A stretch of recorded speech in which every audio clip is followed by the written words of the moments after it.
All right, guys.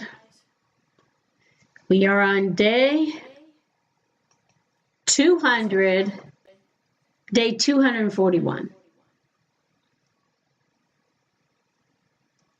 241. It's crazy. The days are going really fast, aren't they? Peaches is here waiting for us to start reading the Bible.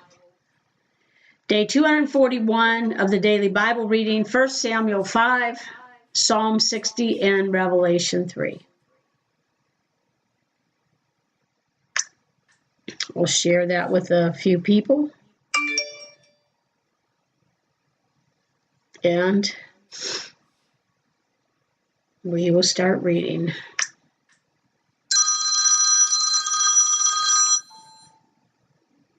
Maybe we will.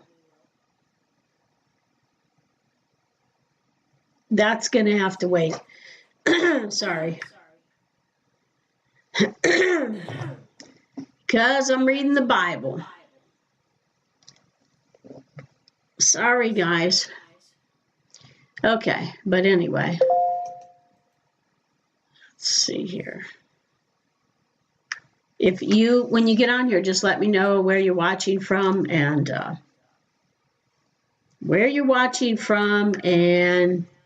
share it on your Facebook.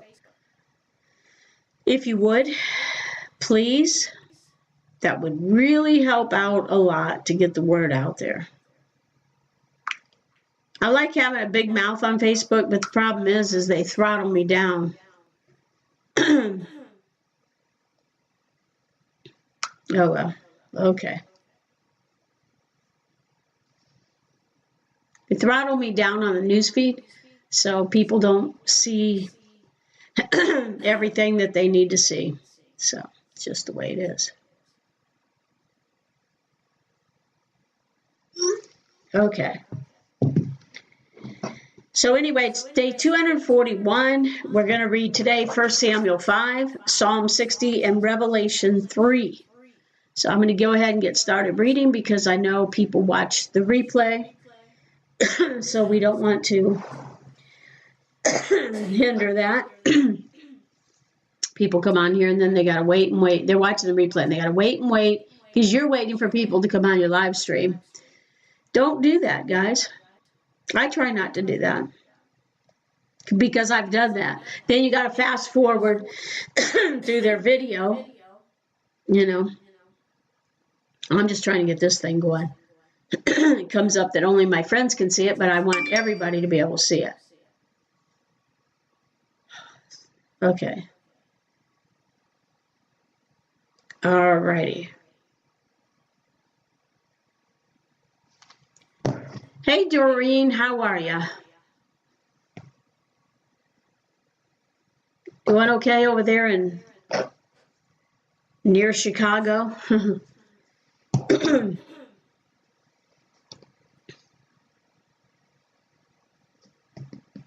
Everybody's keeping an eye out on the world events with Israel, and prophecy is being fulfilled.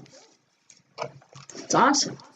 All right, let's go ahead and read 1 Samuel chapter 5. I'm going to read out of the New King James Version. You know, it's so weird because every time I'm getting ready to go do a meeting, my voice starts getting all messed up.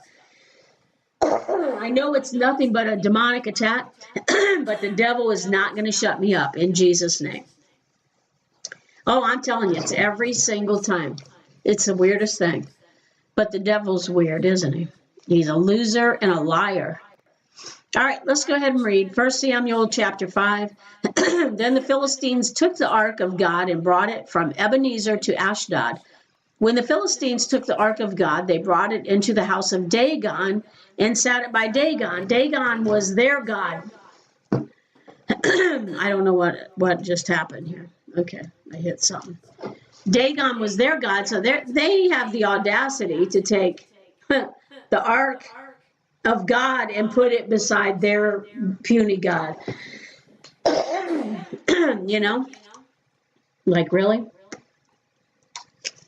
So, Well, that's not going to work. Our God is the God. He is the King of kings and the Lord of lords. There is no other God besides Jehovah. One day every knee is going to bow and every tongue is going to confess that Jesus Christ is Lord. So when the Philistines took the ark of God, they brought it into the house of Dagon and sat it by Dagon. And when the people, that's a statue of their God. And when the people of Ashdod arose early in the morning, there was Dagon fallen on its face to the earth before the ark of the Lord. So they took Dagon and set it in its place again. So here's their God bowing down to the ark, which was representing God, our God. Isn't that crazy? They really thought their God was greater, really? And when they arose early the next morning, there was Dagon falling on its face to the ground before the ark of the Lord.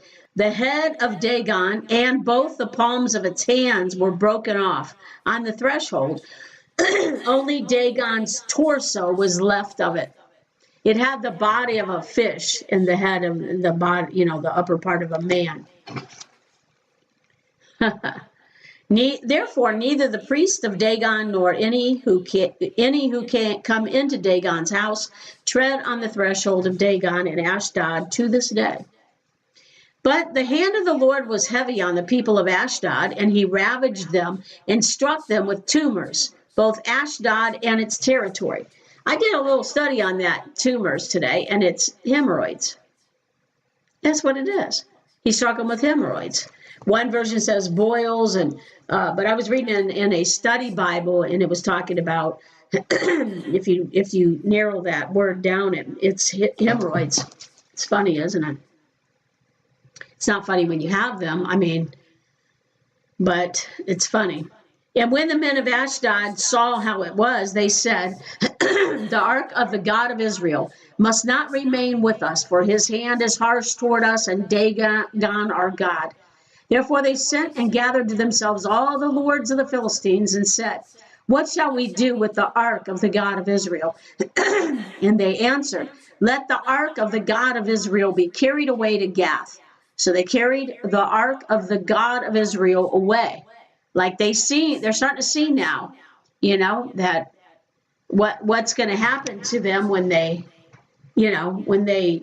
mess with the God of Israel, So it was, after they had carried it away, that the hand of the Lord was against the city with a very great destruction. And he struck the men of the city, both small and great, and tumors broke out on them. Therefore they sent the ark of God to Ekron. Sorry about my throat, but this really does happen every time I am getting ready to go do a service. Hey, Robert. Yes, he is. Oh, I'm feeling fine. I was just saying before you guys got on here that every time I'm getting ready to go do a meeting somewhere, my throat gets attacked. And I know what it is. The devil's trying to shut me up, but he can't shut me up. But I feel fine. Okay. Go to hell, devil. You know what I'm saying? I said today, I can't wait. The day that God throws him into the lake of fire is going to be the most amazing day. I can't wait. Oh, here we go, freezing up. Oh, brother. Anyway, so, all right, and when the men of Ashdod, we're in 1 Samuel 5, for those of you that just tuned in. And when the men of Ashdod saw how it was, they said, the ark of the God of Israel must not remain with us, for his hand is harsh toward us, and Dagon our God. I'm reading now the New King James Version. Therefore they sent and gathered to themselves all the lords of the Philistines and said, what shall we do with the ark of the God of Israel? And they answered, let the ark of the God of Israel be carried away to Gath. So they carried the ark of the God of Israel away. So it was, after they had carried it away, that the hand of the Lord was against the city with a very great destruction. And he struck the men of the city, both small and great, and tumors broke out on them, which I just said that I did a study on that today, and it's hemorrhoids. Well, do a study and find out for yourself. Therefore, they sent the ark of God to Ekron. Just don't ask me to marry you, Rock. Okay? I'm probably old enough to be your grandmother.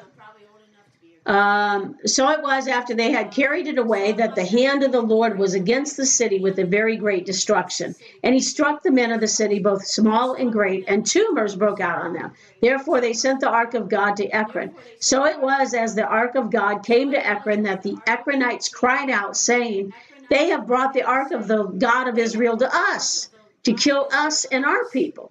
So they sent and gathered together all the lords of the Philistines and said, send away the ark of the God of Israel and let it go back to its own place so that it does not kill us and our people.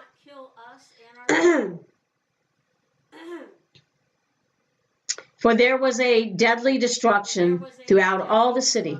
The hand of God was very heavy there. And the men who did not die were stricken with tumors or hemorrhoids.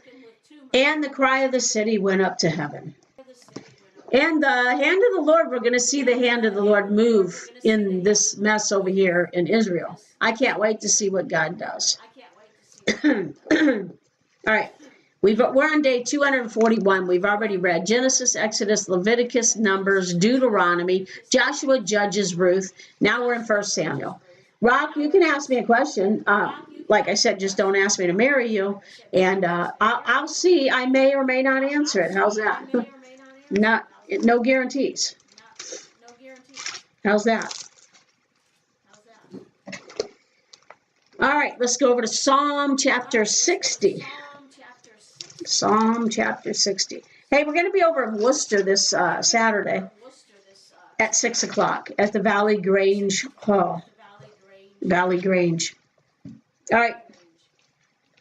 To the chief musician set to Lily of the Testimony, a Michtam of David, for teaching when he fought against Mesopotamia and Syria of Zobah. And Joab returned and killed 12,000 Edomites in the Valley of Salt. Oh God, you have cast us off. You have broken us down. You have been displeased. Oh, restore us again. You have made the earth tremble. You have broken it. Heal its breaches, for it is shaking. You have shown your people hard things. You have made us drink the wine of confusion. You have given a banner to those who fear you, that it may be displayed because of the truth. Selah. Pause. That your beloved may be delivered. Save with your right hand and hear me. God has spoken in his holiness. I will rejoice. I will divide Shechem and measure out the valley of Succoth. Gilead is mine and Manasseh is mine. Ephraim also is the helmet for my head. Judah is my lawgiver. Moab is my washpot. Over Edom I will cast my shoe. Remember, I talked about this before when somebody would sell property back then. He would take off his shoe in front of the elders and give it to the buyer. That he was transferring that property. Now we have a deed when somebody goes to a closing, and now they transfer the deed, but they would give them their shoe back then. So he said, over Edom I will cast my shoe. Philistia, shout in triumph because of me. Philistia, I think that's over there in Gaza right now. That's where that is. Who will bring me to the strong city? Who will lead me to Edom? Is it not you, O God, who cast us off? And you, O God, who did not go out with our armies? Give us help from trouble, for the help of man is useless. Through God we will do valiantly, for it is he who shall tread down our enemies. And that's Psalm 60. So we've read Genesis, Exodus, Leviticus, Numbers, Deuteronomy, Joshua, Judges, Ruth, 1 Samuel in the Old Testament. And we're finishing up the New Testament now. And when we get done, we're just going to go back because we're only in 1 Samuel. We have a long ways to go in the Old Testament. So we'll go back into Matthew and reread and just keep reading until we get the whole Bible read. And then we'll go back and read it again. How's that? Let's go over to to the New Testament. We're going to go to Revelation. We should get done pretty quick today, so bear with me. I know I didn't give you no warning. That's why I really want to come up with a time. I need a time to come on every day, but it's so hard. Like tomorrow night, on Wednesdays now, we're going to be back in our church, and Pastor Zach's going to be doing a, he's teaching. Oh, here we go again. He's going to be doing a teaching on the end times. Really don't understand why this is happening, guys, and I really apologize for it. But, it's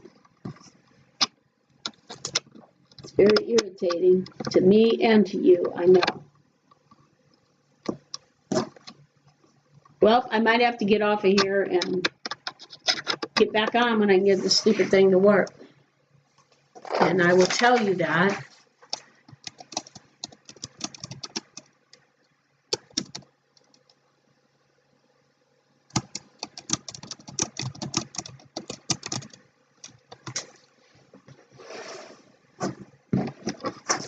Because I can't get this to work, guys.